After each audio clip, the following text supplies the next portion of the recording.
However, that great moment doesn't happen, and Gary Gait pointed this out in his post-game press conference. It was a big point of focus for him.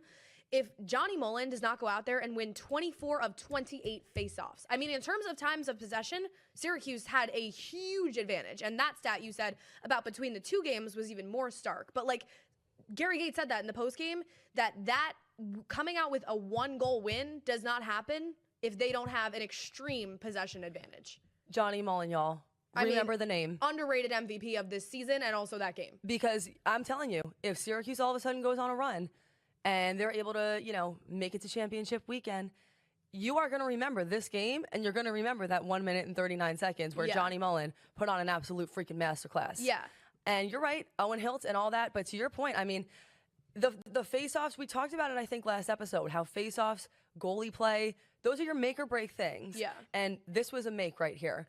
I will also say, does make you wonder, what did you just say for this particular game? It was 24 out of 28 face-offs? Yeah.